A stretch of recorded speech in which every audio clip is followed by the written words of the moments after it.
so personal, but we shouldn't talk about this. Fine. Sino madalas mag-compromise?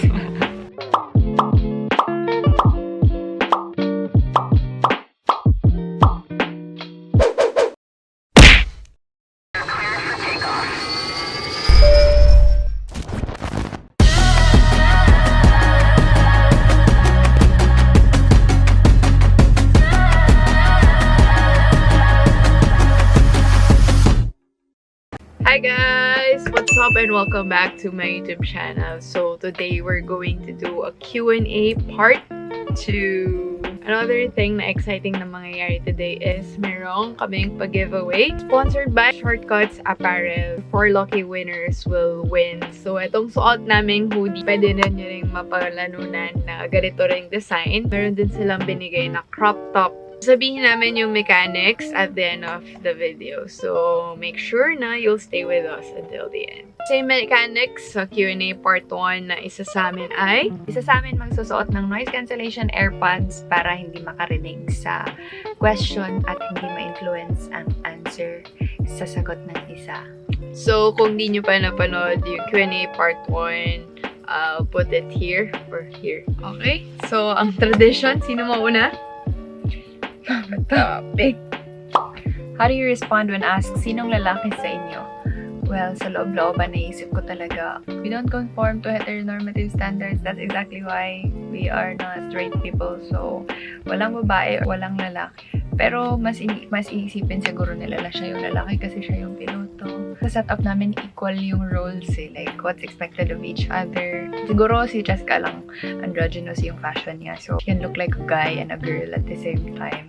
Actually, yung sinasagot ko, wala. Sino ba naglagay ng standards na ito ang dapat na ginagawa ng lalaki or ginagawa ng babae? So, whenever we feel like it, ayokong lagyan ng label, ayokong lagyan ng role, basta alam namin sa isa't isa na ito yung dapat namin gawin. Weird habit of each other. I think Chezka has better answers for this. Does she have weird habits? Hindi niya nauubos yung food niya, as in mag-iiwan siya ng like isang subo, isang spoon sa plate ba. Kumbaga, isang subo na lang, hindi niya pa mauubos. Weird, diba? What's the biggest lesson you've learned from each other? I feel like Chezka is the more professionally mature one, of course, because she's had longer years of being in a career. She's worked for like the recent years of her life, and I'm just about to finish school. So, I think I've learned a lot of values like discipline, time management, and all the rest from her. For me, pwede pa lang like magkaroon ng peace of mind. Ngayon ko lang din na-experience kasi sa kanya na parang meron kayong own individual lives na kahit hindi naman pala kailangan lagi kayo mag-usap, in touch with each other lalo na kapag LDR. Yun yung biggest lesson ko na learn to trust and importance ng peace of mind. Ayun, ang sarap lang din ng feeling na meron kayong freedom to do anything. So, ang sarap lang din sa feeling na nagagawa mo lahat ng gusto mong gawin. Like, 101% support si Clare. Kasi, like, alam naman namin sa isa't isa na pure yung intentions.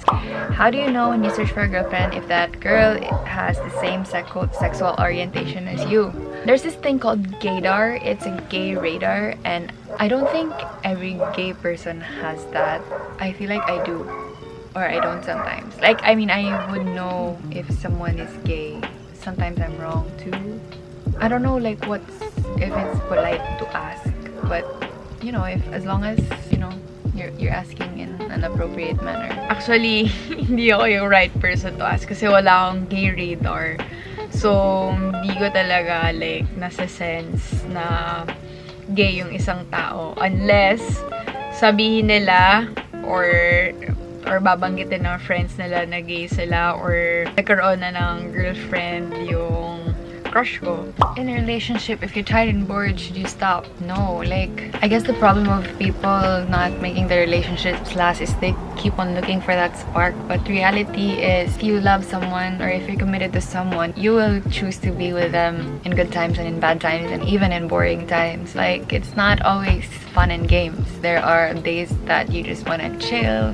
You think couples who lasted 50 years together never had a boring day in their life. They did, but they just choose to end the day deciding that they want to be with the other.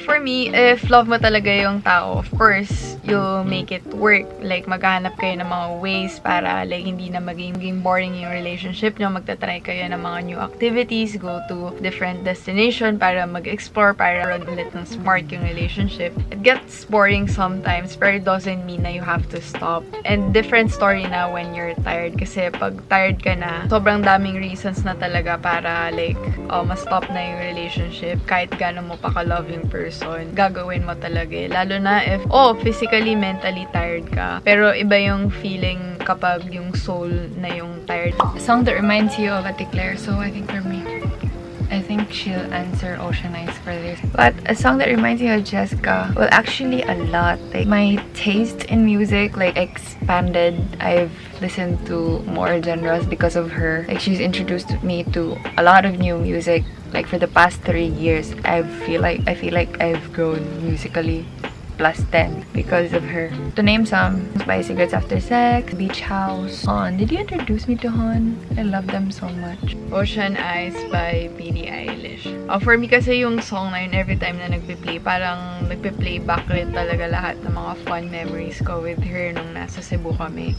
Like, yung mga camping namin sa mountain, yun yung pinaplay kasi. Tapos, ang ganda talaga, like, sumasakto sa ambience.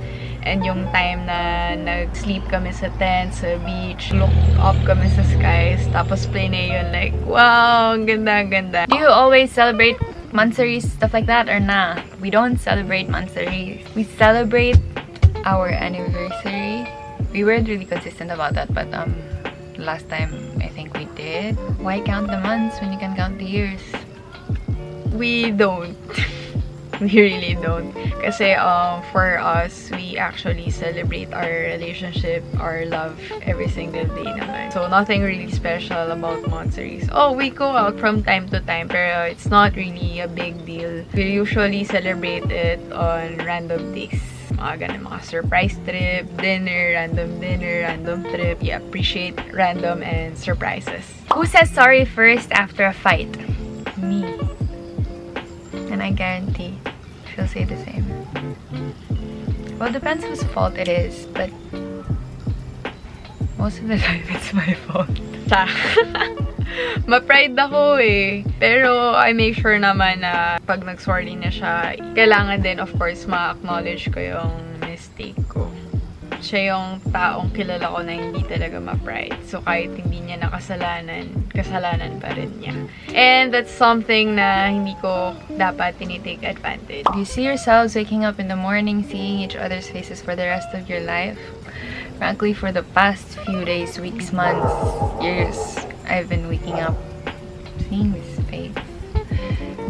And, you know, it's so exciting to sleep at night knowing that the next morning you see this face again. It's so fluffy, it smells so good. Yes, gumigising naman ako everyday. Hindi ko naman nakikita yung face niya eh. Gumigising kasi ako, like, nakatayo na siya, prepare siya ng breakfast for me. Do you get jealous when you see Ate Clare talking to other attractive people? Like, if she has history with that person, I'm not gonna lie and say I don't mind. But, you know, it depends on the intention. I would know. I mean, it depends. It really depends. But, like, if I start having that instinct of feeling jealous, like, I just think about what part of me reflects that, you know, like, is there an insecurity behind it? If it's a person from her past, like, I would react. It depends. Kung mas attractive sila sa akin, siguro oo. Pero pag hindi naman, meh. Pero most of the time naman hindi. Dahil for me, alam ko naman yung kind of love na nabibigay ko sa kanya. And alam ko naman na deserve niya ako. So, yun. Kaya confident naman ako. And lastly, I trust her. Who has a better sense of humor? Me. Ako. I think nagmamatter din yung language barrier kasi lagi niya sinasabi na mas funny siya kapag siguro Bisaya din ako. Like, iba kasi yung impact daw. And naniniwala naman ako dun. Funny naman siya na tao pero feeling ko mas funny ako. What part of each other's body do you love the most and why? This is so personal, but I don't know if anyone noticed, but her underarm is perfect. Like, it's so flawless. It's like no hair grows out of it. It's just like her skin. It's not underarm. It's just skin placed under her arms. But there are no folds. Ako yung eyes niya. As in, super expressive nung eyes niya. Diba? Oh. Wala na talaga akong ma-explain. Pero yun talaga yung pinaka gusto kong part sa body niya. Sabi nga nila, the eyes are the windows to the soul. Would you rather stay in or go out for a date? Staying in is still a date.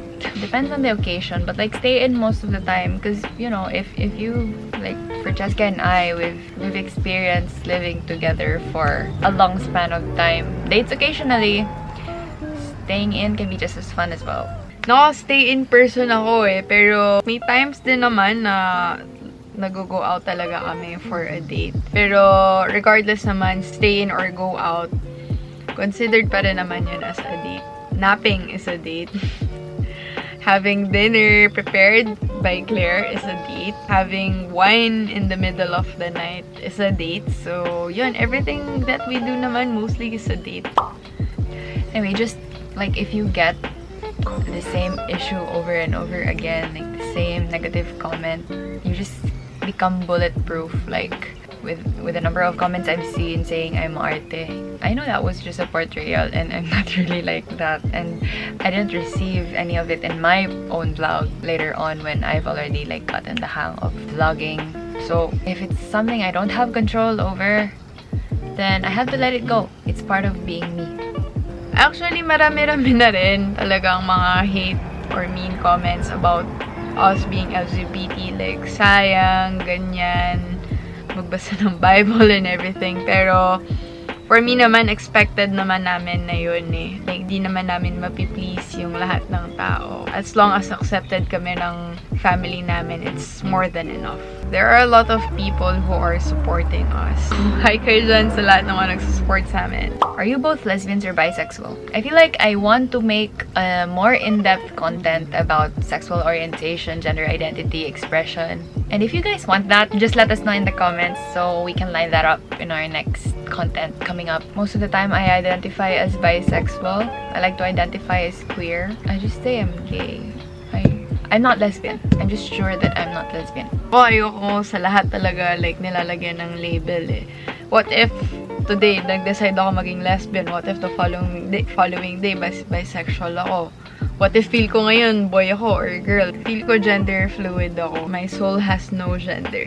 Like, I do want kids eventually, but not anytime soon. And I really love kids, so... Of course, mainly kami sa mga cute babies. Are you both still attracted to men?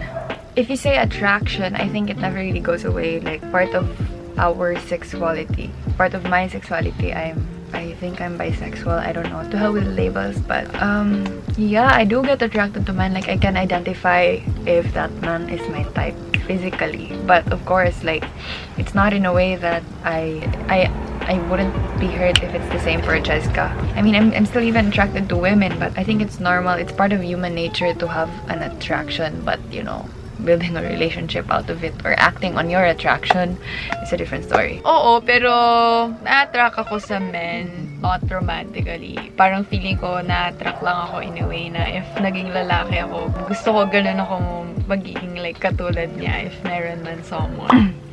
If the time comes, would you want to get married or would you prefer staying together even without papers? I'm not sure if it's right to say that it's early to decide on that because I'm younger than Chezka and Chezka might, like, you know, she might be thinking ahead about that. I'm not very well informed about the implications of being legally married, but I think it's about sharing property and all that.